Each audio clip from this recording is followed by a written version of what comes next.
하나님의 말씀은 요한계시록 6장 9절에서 11절까지 말씀입니다. 새 구절이기 때문에 제가 한 절 읽고 여러분들이 한 절 읽고 11절은 같이 읽도록 하겠습니다. 제가 먼저 9절 읽겠습니다. 다섯째 인을 떼실 때에 내가 보니 하나님의 말씀과 그들이 가진 증거로 말미암아 죽임을 당한 영혼들이 제단 아래에 있어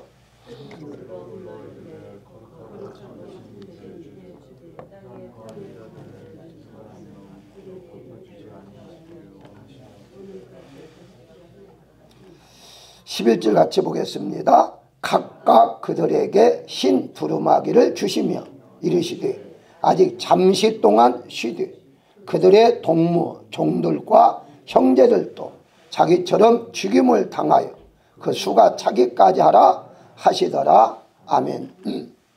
기독교의 시작은 순교의 피로 시작되었다라고 말할 수 있습니다. 예수님께서 우리를 위해서 피를 흘리셨기 때문에 우리가 구원을 얻었다.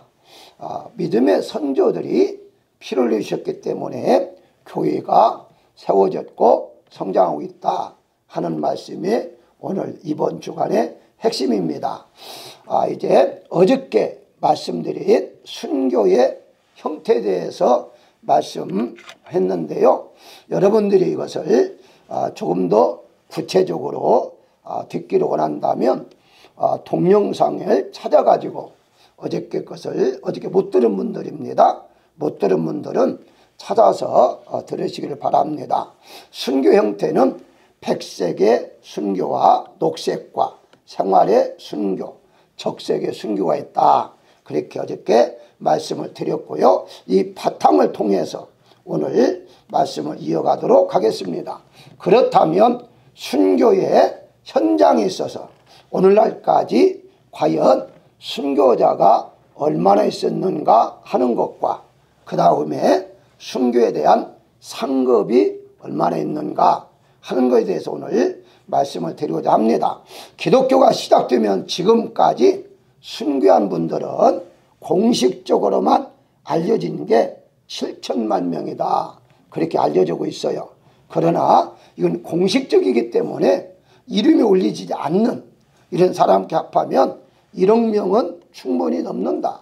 어떤 분은요 이보다 더 배가를 말합니다. 공식적으로 기록된 거 이것 위에 그냥 이름 없이 죽어간 사람들이 얼마나 많이 있는가 하는 점인데요. 바로 특히 초대교회의 기록에 따르면 기독교인들은 상상할 수 없는 죽음을 맞이했는데, 예를 들면 동물의 가죽으로 덮여진 후에 동물의 가죽을 몸에 씌워놔요. 그거 난 다음에 개들에게 던져주어서 개들이 물고 찢어 죽이게 하는 그런 이제 순교자도 있었고요.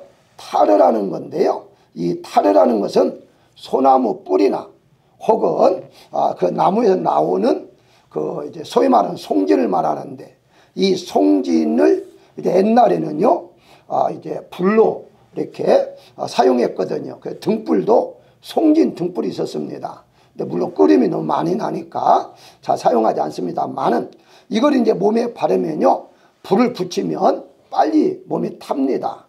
그런데 그것뿐만 아니라 송진이 있다 보니까 송진에 의해서 시체까지 타니까 이걸 어떻게 사용했느냐면요 노마의 밤을 밝히는 땔감으로 사용했다는 거예요. 엄청나죠. 사람을 가지고 횃불 모양으로 그렇게 밤을 이제 밝히는 그런 이게 사용도 하고 있었고요. 또 뭐 우리가 잘 아는 영화에 보게 되면 맹수에게 먹잇감으로 던지고 또 교수형을 당하기도 하고, 또 여성들은요 공개적으로 강간을 당하고 어떤 사람은 심한 고문을 받은 후에 불로 태움을 받는 화형을 당하기도 했습니다. 이것은 이미 여러 군데에서 공식적으로 역사 속에 나온 말들입니다. 이것은 후에 일어나는 것이 아니라 이미 예수님 당시 예수님 돌아가신 다음에 그때에 일어난 사건들이고요. 그럼에도 불구하고 기독교가 사라지지 않는 이유가 어디 있느냐 하는 것은요, 순교자들의 피 속에는 영원한 예수님의 생명의 씨앗이 있기 때문이다, 이렇게 신학자들은 말하고 있습니다. 한마디로 순교자들의 죽음을 통해서 칼날과 맹수와 끊는 기름 앞에 있는 기독교인들에게는 용기를 주었습니다. 저분들 저렇게 순교까지 하면서 믿음을 지킨다는 거 우리도 그렇게 해야 하지 않느냐, 이런 믿음의 용기를 주었고요. 믿지 않는 불신자들에게는요, 두려움과 무서움의 믿음을 가져줬습니다. 우리도 믿어야겠다. 정말 하나님은 살아계시구나. 저 사람들 보니까 하나님은 살아계셔.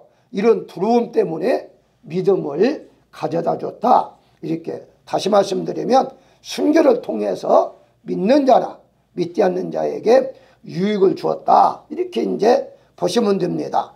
이와 같이 순교자들의 흘린 피 위에 생명의 씨가 돋아났고 그리고 많은 열매를 맺게 된 것인데, 이러한 순교 역사를 보게 되면요, 자유주의자들은요 순교를 싫어합니다. 왜 순교하느냐? 자유주의자들은 잘 인정을 안 해요. 그래서 저도 처음에 미국 와서 공부할 때에 그 한 교수 중에 그런 분이 있었습니다. 이제 한국의 순교 역사를 나누는 시간이었는데요, 이분이 그러더라고요. 자기 같으면 그렇게 순교하지 않고 살아있으면서 복음을 증거하겠다. 그러면 어떻게 살아있느냐? 그건 간단하죠. 예수 안 믿겠다 해야만이 살아나거든요. 그래서 질문했어요. 그러면은 어떻게 살아날 것이냐? 뻔한 질문인데 뻔한 대답하더라고요. 잠시 부인했다가 살아나서 회개하고 산다는 거예요. 그런 것이 일반적인 사람들의 마음이거든요. 그래서 이 순교라는 것이 쉽지 않은데도 불구하고 자유신학자들 중에서도 바로 인정했다는 거예요. 어떤 인정? 순교자들의 죽음은 기독교를 존재하게 하는 필수적인 요건이었다, 요소였다, 이렇게 인정을 해요. 그래서 자유신학자들도 나는 죽지는 싫어, 죽기는 싫지만 그러나 그 순교자들 때문에 오늘날 교회가 존재한 거야 라고 인정하고 있다는 것이거든요. 예수님께서도요, 바로 하늘의 밀이 땅에 떨어져 죽지 아니하면 그대로 있다, 죽어야 많은 열매를 맺는다 라고 말씀하고 있어요. 자, 그렇다면 순교는 언제 끝나느냐 하는 거 우리가 잠시 한번 생각해 봐야겠죠. 오늘 본문에 나온 말씀입니다. 죽임을 당한 영혼들이 제단 아래에 있어 라고 말을 해요. 죽임을 당한 분들은요, 바로 사도 요한이 지금 밤모습에서 환상을 보기 전까지 순교한 분들 말이에요. 이미 순교해서 이제 하늘나라에 있는 분들을 환상을 본 거죠. 그래서 이분들이 하나님 앞에 호소하죠. 기도하죠. 어떻게? 10절에 보면 우리 피를 갚아주지 아니하시기를 어느 때까지 하려 하시나이까? 라고 하나님 앞에, 즉 다시 말씀드리면 보복해달라 이 말이거든요. 우리를 죽인 자들 가만 놔두면 안 됩니다, 이렇게 지금 말하는 거예요. 자, 여기서 우리가 잠시 생각하고 지나갈 게 있습니다. 뭐냐면 순교자를 한다면 믿음이 너무 좋은 자들이죠. 그건 우리가 다 인정을 해야 됩니다. 그렇다면 적어도 순교자라면 자신들이 죽인 자들 용서해달라 이렇게 말하는 것이 원리적이고 우리가 생각하는 그런 마음이 아닙니까? 예를 들어서 예수님께서도요, 누가복음 23장 34절에서 아버지 저들의 죄를 용서해달라, 저들이 알지 못해서 그렇습니다, 이렇게 말했잖아요. 스데반도 역시 사도행전 7장 60절에서 무릎을 꿇고서 주여 이 죄를 그들에게 돌리지 마옵소서, 자기에게 돌을 던져 자기를 죽이는 자들에게 바로 죄를 이렇게 돌리지 않도록 기도했잖아요. 이와 같이 예수님도 스데반도 용서해달라고 했는데 여기 지금 순교자들은요, 그 사람들 가만 놔두면 안 됩니다, 이 말 아닙니까? 반드시 보복을 해야만 됩니다, 이 말 아니에요?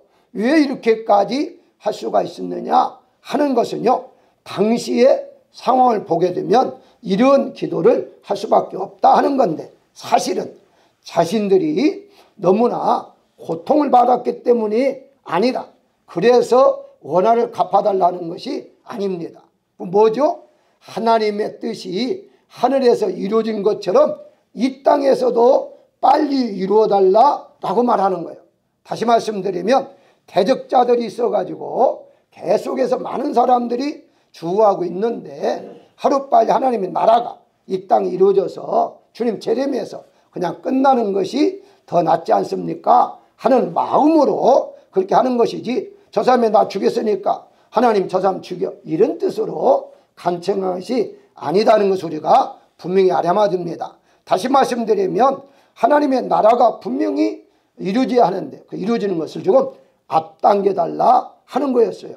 그 이유가 11절에 나와요. 왜 이유가 나오느냐? 이런 순교자들의 탄원에 대해서 예수님이 이렇다 저렇다 이렇게 말씀한 게 아니에요. 어떻게 말씀했습니까? 11절에 아직 잠시 동안 쉬라 라고 말해요. 좀 참으라는 거예요. 왜 참으라느냐? 하나님의 때가 아직 차지 않았다는 것인데 그 때란 무엇인가? 바로 다시 11절에 죽임을 당하고 수가 차기까지라 라고 말을 해요. 다시 말씀드리면 아직 수가 차지 않았다는 거예요. 하나님께서 몇 명의 순교자를 원하는지 우리는 몰라요. 하나님만 아시겠죠. 그 수가 아직 차지 않았기 때문에 조금 더 수가 차야만이 된다. 그때가 좀 참아라 라고 지금 말하고 있어요. 이번에 다른 말로 말하면 하나님께서 구원할 자를 다 구원할 때까지 조금 기다리라 이 말이거든요. 그래서 바로 성경에도 여러 번 나옵니다만은 이제 왜 예수님이 재림하지 않고 있느냐? 아직까지도 한 명 더 구원하시기 위해서 하나님이 은혜로 재림하지 않겠다라고 성경은 말하고 있습니다. 따라서 바로 수가 차기까지 하는데 그 수가 찬다는 의미를 이제 제가 도표로 한번 만들어 봤습니다. 쉽게 이렇게 우리가 이해하기 위해서 이 사도 요한이 환상을 보는 순간, 그 순간까지 구약에서 그 지금 신약은 신약이지만 사도 요한의 시대 때에 받는 핍박까지 포함되는 겁니다. 거기까지 핍박받아서 순교자까지 여기까지 이제 그렇게 해가지고 죽은 자들, 이런 자들이 지금 하나님의 나라의 제단 밑에서 지금 탄원하고 있다 이렇게 보시면 돼요. 그러니까 여기 9절에 죽임을 당한 영혼들이 제단 아래에 있어 라고 말하죠. 그러면 하나님의 나라가 성전이 있느냐? 그 안에는 제단도 있느냐? 요한계시를 보게 되면 성전은 있는데 그 성전이 다 우리다고 그랬습니다. 그런데 왜 제단 아래에 있다는 표현을 했느냐 하는 것은요, 구약적인 개념으로 제단에서 용서하고 이제 우리의 모든 죄를 다 씻겨주는 그런 역할을 했기 때문입니다. 그래서 성경에 보게 되면 제단 아래에 생수도 솟아나게 하고 흘러가기도 하고 여러 가지 다 있습니다. 오늘은 그면을 다루는 것이 아니라 언제까지 죽은 사람인가 순교한 사람인가 하는 건데, 바로 사도 요한이 환상을 볼 때 전까지 죽은 사람들, 이런 사람들이 바로 하나님의 나라에서 이렇게 탄원하고 있다 보시면 되겠고요. 자, 그렇다면 예수님이 말씀하신 대로 그 수가 차기까지는 어느 때냐? 지금까지죠. 앞으로도 또 계속 이어질 것입니다. 아직 2000년 정도 지나갔어도 하나님께서 원하시는 수가 아직 차지 않았다는 거예요. 그러니까 이 수가 차면 주님은 반드시 재림하시는데 그 언제 재림하실지는 우리는 모르죠. 그때까지 우리는 순교자적 믿음을 가지고 우리가 살아가야 한다라고 말씀을 드릴 수가 있습니다. 그래서 내 자신이 순교자가 될 수가 있는데, 어제 말씀드린 대로 피 흘리는 순교자는 못한다 할지라도 생활의 순교자로서 우리가 얼마든지 가능하다. 그러면 그 숫자에 들어가게 되고 그 숫자가 많을수록 바로 예수님의 재림은 가까워진다 이렇게 볼 수가 있는 것이고요. 자, 그렇다면 순교자가 받아야 할 상급은 어떤 건가 하는 걸 조금 더 다뤄야만 됩니다. 순교하는 이유가, 순교하면 어떤 상급을 받을 수 있는가, 상급을 받기 위해 순교하는가, 사실 그건 아닙니다. 꼭 내가 순교자의 상을 받아야지 이런 마음을 가지고 순교하는 것은 아니에요. 그렇다면 히브리서 11장에 잘 나와 있거든요. 먼저 1절에 보면 믿음은 바라는 것들의 실상이요 보이지 않는 것들의 증거라 라고 그래요. 자, 여기에서 두 가지 해석이 있습니다. 하나는 우리가 생활하는 데 있어서 예를 들어서 내가 어떤 사업을 계획을 해요. 이 사업이 잘 될 수 있도록 믿음으로 바라는 것이 사업이 잘 되는 실상이 되게 하는 것도 의미가 들어있습니다. 어떤 분은 절대 그게 아니다고 하는데 우리는 믿음이라는 자체가 구원만이 아니잖아요. 바로 하나님의 나라 미래만이 아니잖아요. 이 세상에서도 우리가 생활하는 데 있어서도 하나님 날마다 나와 함께 하시기 때문에 세상에서 살아가는 과정 속에서도 우리가 뭔가 나 이렇게 쓰임받기를 원합니다. 사업이 있게 잘 되기를 원합니다. 얼마든지 믿음으로 바랄 수 있죠. 얼마든지 가능합니다. 그래서 그것도 배제해서는 안 되고요. 또 한 가지는 영적인 면입니다. 육적인 면만 아니라 영적인 면에서 바라는 것들이 증거가 되고 실상이 된다는 것인데 그것이 대표적으로 히브리서 11장 4절에 아벨은 의로운 자라 하시는 증거를 얻었다 그래요. 증거. 이미 얻었잖아요. 그러니까 바로 믿음으로 아벨이 바라봤는데 그 바람은 뭐예요? 의인이 되는 것이죠. 그 의인의 증거죠. 그 의인 됐다는 자체가 증거를 얻었다 하는 것이고 에녹은 어떻습니까? 하나님을 기쁘게 하는 자라 하는 증거를 받았다 라고 말을 해요. 한마디로 생활 속에서 믿음의 이제 생활 속에서 하나님이 인정하는 도장 딱 찍어준 거죠. 내가 너는 인정하겠다. 네 믿음이 의롭다. 네 믿음이 나를 기쁘게 했다. 이렇게 지금 인정하는 거. 그게 증거라는 거예요. 그게 하나님으로부터 우리가 증거를 받았는데 그러면 아벨과 에녹만 믿음으로 증거를 받았느냐? 라고 봤을 때에 히브리서 11장에는 아니다고 그래요. 왜 그렇습니까? 2절에 보면 선진들이 이로써 증거를 얻었느니라 하면서 출발을 해요. 증거를 얻는데 그럼 어떤 증거냐? 39절에 이 사람들은 다 믿음으로 말미암아 증거를 받았으니 라고 말을 해요. 자, 믿음으로 말미암아 증거들을 받았는데 그 증거가 의인이 되는 것도 있고 하나님 기쁘게 하는 것도 있고 바로 뭐가 있느냐? 26절입니다. 히브리서 11장 이는 상주심을 바라봄이라 라고 말을 해요. 그러니까 한마디로 우리가 바로 이 세상에서도 어떤 하나님께서 우리에게 복을 주시는 것도 있지만 미래에 대한 상, 내세에 대한 상을 우리가 바라보는 것이다. 이게 바로 순교의 상을 바라볼 수 있다. 이렇게 보시면 돼요. 그래서 예수님께서도 선지자를 대접하면 선지자 상을 받고 라고 말하잖아요. 그러니까 세상에서만 상을 받는 것이 아니라 내세에서도 상을 받는 것인데 이 상에 대해서요 바로 순교적 믿음의 생활하는 것은 아니다. 상급받기 위해서 꼭 나는 상급받아야 해. 그러기 위해서 목적을 가지고 신앙생활하는 것은 아니지만 하다 보니까 하나님께서 상급을 주시는 것이죠. 믿음 생활 잘하다 보니까 하나님이 너 참 잘했어 이렇게 우리에게 상을 주시는 것인데 예를 든다면 자녀를 키우는 부모가 자녀를 키우는 목적이 자녀를 통해서 키워준 값을 내가 받기 위해 키우는 부모는 없습니다. 돈을 들여야 다 적어놨다가 성년이 되고 취직도 했을 때 딱 내밀고 내가 널 키우는데 2억 들어서 돈 내놔 이런 부모는 전혀 없다는 것이죠. 그렇지만 자녀들을 통해서 효도를 받고자 하는 마음은 누구나 가질 수 있습니다. 내 자녀가 잘 되어서 그래서 노후에 이제 얼마든지 자녀를 통해서 내가 뭐 용돈도 받을 수 있고 그런 것 정도는 우리가 바라볼 수 있잖아요. 마찬가지로 이제 하나님 앞에 내가 꼭 상을 받기 위해서 일하는 건 아니지만 순교하는 것은 아니지만 자연히 하다 보니까 하나님이 나에게 상을 주신다 하는 것은 원리적이다 이렇게 보시면 돼요. 문제는 어디 있느냐?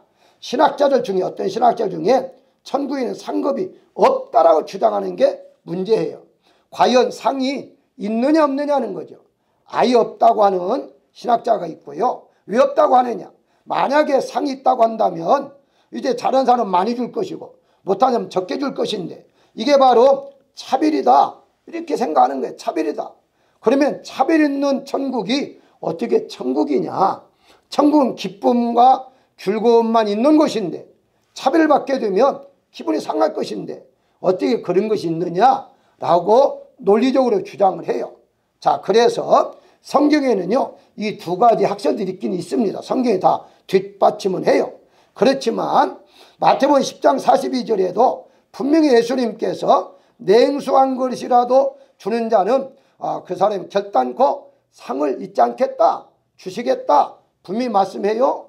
마태복음 10장 41절에도 선지자 이름으로 선지자 영접하는 자는 선의 상을 받을 것이다 이렇게 말을 해요. 그러면 이들은 상이 없다는 사람들은 이런 구절은 천국에 대한 것이 아니고 현재 받는 거다. 현재 이 세상에서 받는 거다 라고 그렇게 주장을 합니다. 그럼 또 다른 구절을 우리가 볼 수 있겠죠. 그러면 요한계시록 22장 12절에 보게 되면 보라 내가 속히 오리니 내가 줄 상이 있어 내게 있어 각 사람이 그 행한 대로 갚아주리라 라고 말을 해요. 이렇게 말할 때는요, 예수님이 재림한 이후에 주는 상이에요. 그러면 이미 재림하면 다 끝났는데 뭐 이제 세상에서 사는 자가 없고 다 변화받아 이제 새로운 삶이 시작하는데 그러면 무슨 이게 상이냐? 분명히 내세 상이거든요. 이런 것에 대해서 상이 없다라고 주장한 사람들에게 말을 하게 되면 또 다른 말로 변명을 합니다. 분명한 것은요, 상은 있어요. 이제 바울 같은 경우도 디모데후서 4장 7절에 예비해 놨다 라고 말하잖아요. 나만뿐만 아니라 바로 그날에 나타나는 모든 사모하는 자에게 주실 것이다 분명히 말을 해요. 그렇다면 바로 상이 있느냐 없느냐 라고 구분할 때에 대부분의 신학자들은 상이 있다라고 이제 말을 합니다. 단지 다른 점이 있어요. 상이 있긴 있는데 그 상이 우리가 흔히 말하는 이 세상에서 받는 것 같은 상이냐 하는 것은 아니다라고 주장하는 사람들이 많습니다. 다시 말씀드리면 물질적인 상이라든가 세상에서는 명예적인 상 그런 것들은 아니다. 다시 말씀드리면 하늘나라에 가서 어떻게 우리가 흔히 말하는 대로 가봤더니 집이 기와집으로 열채를 나에게 줬다 뭐 이런 식으로 말하는 분들이 있잖아요. 그건 차별이죠. 그럼 집 없는 사람은 어떻게 됩니까? 부끄러움 구원받은 사람은 집이 없더라, 너무 부끄럽더라, 그런 사람들은 차별이죠. 즉 그런 상은 아니다는 거죠. 저도 그건 동의를 해요. 상인데 그런 어떤 기와집을 주고 뭐 하인들을 몇 명 거느리고 이런 시기에 상이 아니라 다른 상이 있겠다 하는 건데 그런 상이 바로 무엇이냐라고 했을 때 고린도전서에 잘 나와요. 오늘은 거기까지 다룰 수는 없겠습니다만은 결론적으로 말씀을 드리면 네 가지의 순교 형태를 대해서 말씀을 드렸고 순교에 따른 상급도 말씀을 드렸는데 분명한 것은 순교라는 것은요 내 감정과 의지대로 되는 것이 아니라는 것입니다. 내가 순교하고 싶다 해서 나 죽여주세요 있을 수가 없다는 거예요. 그래서 순교의 상은 아무나 받는 것이 아니라는 것이죠. 단지 우리가 이제 누가 뭐 하라고 해서 원해서가 아니라 내 자신이 스스로 목배임을 당하는 적색 순교는 할 수 없다 할지라도 생활 순교는 가능하다. 왜냐하면 그건 나의 의지를 가지고 믿음으로 하나님 앞에 내가 평생 동안 이렇게 살아야겠다 자신을 드린다는 것은요 가능하다라고 볼 수가 있죠. 바로 왜 우리가 순교가 힘드냐 할 때에 죽음의 두려움 때문이 아닙니다. 죽음은 간단해요. 그 죽기 전까지의 고통이 두려운 거예요. 고통, 아픔.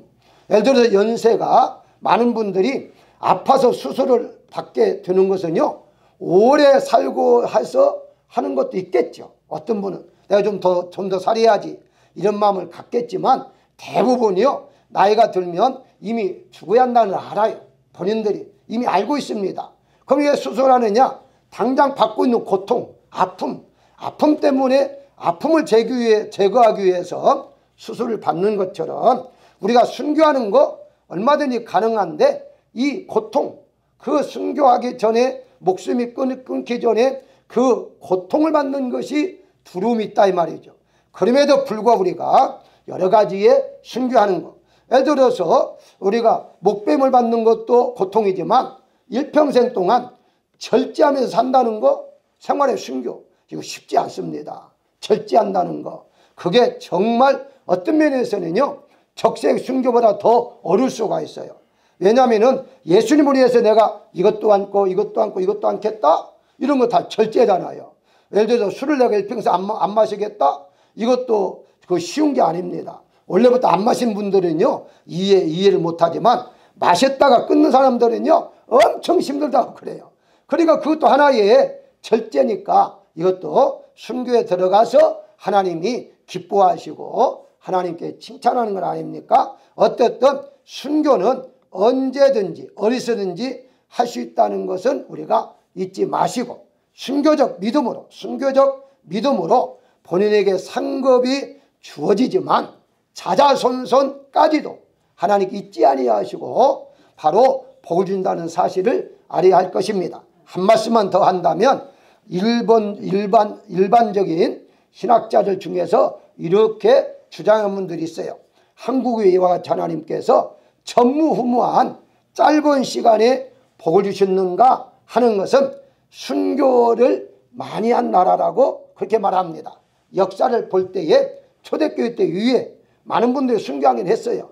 그러나 나라 중에서 바로 근대에 있어서 이렇게 순교를 많이 한 나라가 한국이라 합니다. 그래서 엄청나게 많은 분들이 순교했기 때문에 하나님 그 순교의 보상으로 우리 민족에게 복을 주셨다라고 주장하는 학자들이 있습니다. 어쨌든 이 순교의 상은요 바로 나 자신뿐만 아니라 바로 하나님께 자자손손 주신다는 걸 안다면 우리가 순교의 생활의 순교까지는 우리 얼마든지 가능하니까 우리의 순교적인 믿음으로 살아가야 할 것입니다. 오늘도 하나님 여러분들과 함께 하실 것입니다. 승리하고 복된 하루가 되시기를 주의 이름으로 축원합니다.